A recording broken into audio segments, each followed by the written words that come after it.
Walter Hugo Mãe, A Máquina de Fazer Espanhóis. Prefácio de Caetano Veloso. Os caminhos salgados que separam e unem, desde sempre e para sempre, portugueses e brasileiros, abriram-se de forma inesperada aqui à minha frente, quando recebi o convite para prefaciar a nova edição brasileira de A Máquina de Fazer Espanhóis. Que já as tem havido tantas, é demonstração de como cala fundo, em corações luso-americanos, a fábula de amor sincero e melancolia, histórica e biológica que move este livro. Em primeiro lugar, impacta-me que, exatamente quando da minha estrada na velhice, chega-me às mãos o trabalho de um jovem, em que a contemplação do inexorável avanço da idade é a motivação de um exercício exuberante de escrita, onde a força da memória vocabular e emocional, força que define um verdadeiro escritor, surge luminosamente. É conhecida a reação entusiástica de José Saramago à escrita de Walter Hugo Mãe. Ele viu ali, de dentro de sua lúcida velhice, um tsunami estilístico, semântico e sintático. Esse comentário me parece a expressão de alguém que flagrou a retomada de procedimentos formais por si inaugurados, a decisão de reduzir a pontuação às vírgulas e aos pontos, deixando ao leitor a percepção das interrogações, das exclamações, dos travessões de passagem, da narrativa para o diálogo, assumindo assim o escritor a responsabilidade rítmica e prosódica de guiar quem o lê, quem aqui são conduzidos com a vitalidade da juventude. A escolha de escrever apenas com letras minúsculas radicaliza o método saramaguiano. Mas não só. É uma característica de muitos textos de vanguarda de minha geração. Evidentemente, Mãe não estava inconsciente disso, das notas de contracapa, dos discos de Bob Dylan. Há muito da produção do movimento de poesia concreta. A exclusividade da caixa baixa foi marca de liberdade de muitos poetas e missivistas entre o final dos anos de 1950 e o final dos anos de 1960. Eu próprio escrevi todo o texto de contracapa do primeiro disco Tropicalista sem usar maiúsculas, exceto quando, ao referir-me a João Gilberto, grafei ele. E ainda hoje troco cartas por e-mail com alguns amigos que só escrevem e a quem escrevo em caixa baixa. Walter Hugo, sem dúvida, optou pelas minúsculas, sabendo de tudo isso, ou de exemplos equivalentes. Quem sabe até estando mais avisado de outros antecedentes, importante a moda das minúsculas exclusivas, que foi parte notável do experimentalismo estético, ético, existencial que explodiu no período, que mesmo começando nos anos de 1950 e prosseguindo pelos de 1970 adentro, aprendemos a chamar anos 60. É que, dado o uso específico do procedimento, no caso dos livros de Mãe, em que não há maiúsculas, além de não haver travessões, pontos de interrogação, aspas ou pontos de exclamação, o que encontramos é uma estrutura geral, que faz da radicalização do modo eleito por Saramago, um elemento que contribui para a excepcional fluência do seu texto, uma fluência que faz menção a de Saramago, mas que tem motivações próprias e consequências distintas. A bem dizer, A Máquina de Fazer Espanhóis não se além às minúsculas. Nos 2 capítulos em que a polícia, a atual e supostamente legítima repressão democrática entra no lar da felicidade, os travessões, as maiúsculas, a narrativa em terceira pessoa, os pontos de interrogação e as aspas invadem o livro.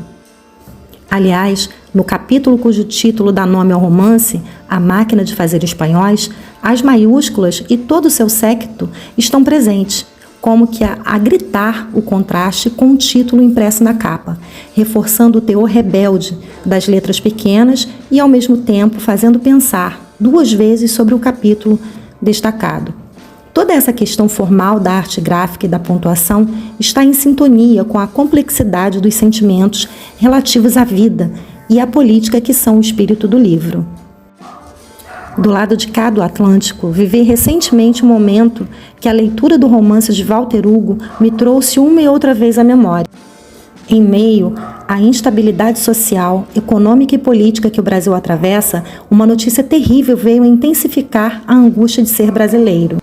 Uma garota de 16 anos foi estuprada por um grupo de homens mais ou menos ligados ao tráfico de drogas que assola as favelas brasileiras desde o ano de 1980.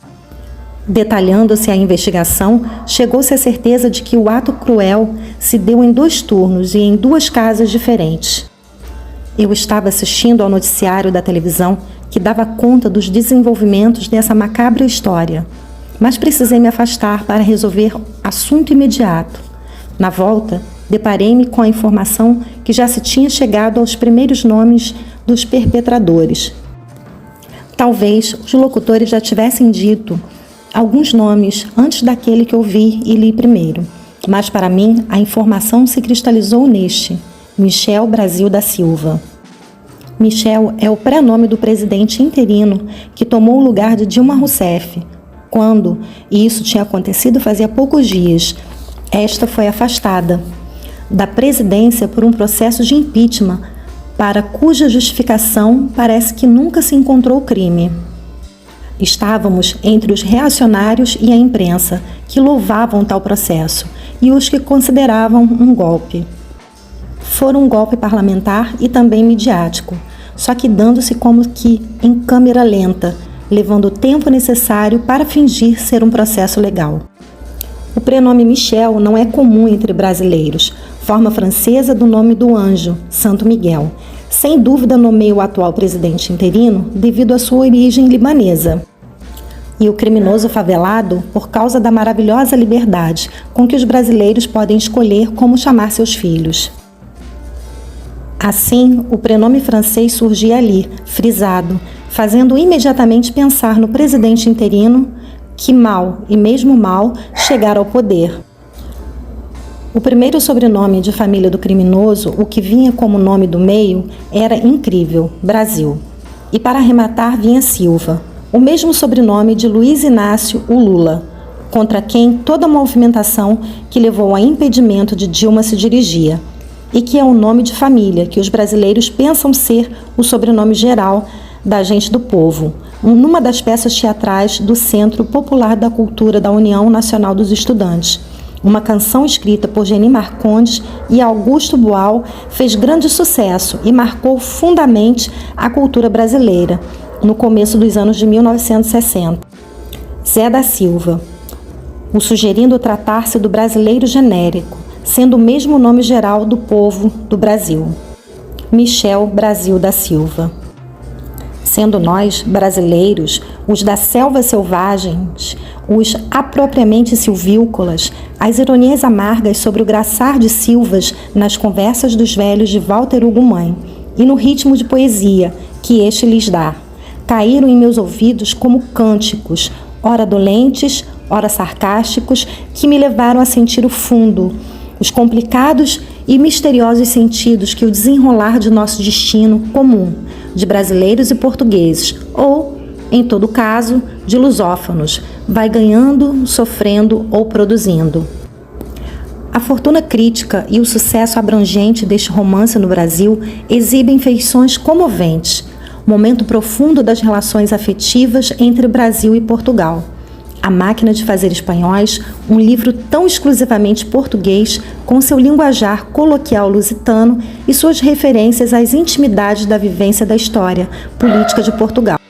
Faz o leitor brasileiro mergulhar na dimensão portuguesa de sua vida, reencontrar origens de tantas suas fraquezas em face de um grande sonho e de tantos enternecimentos em face de sinceras modéstias.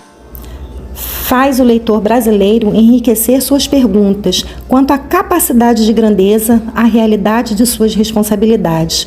O romance é um romance que se escolhe, pequenino como Portugal, pequenino do Jacinto de Tormes, que não se esquece dos pequeninos para expressar a grandeza dos temas da vida, da morte, do amor, do destino histórico de um povo.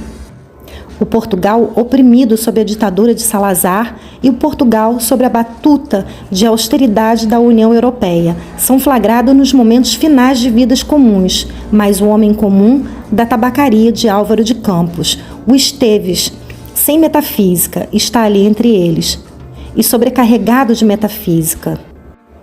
A grande poesia que reflete as insuperáveis questões da existência, mas também a singularidade portuguesa do estar do mundo, empresta seu personagem a narrativa sobre velhos que o escritor moço inspirou-se em produzir.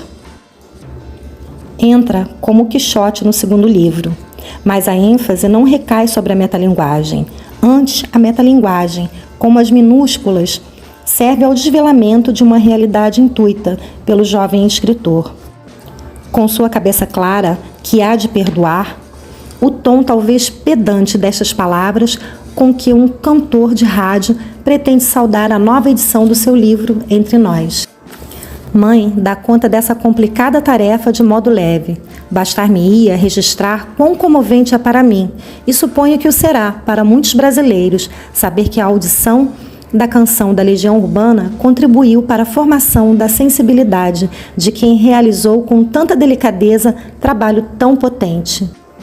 Caetano Veloso, Rio de Janeiro, julho de 2016. Curte e compartilha esse vídeo, se inscreve no canal. Valeu e até mais!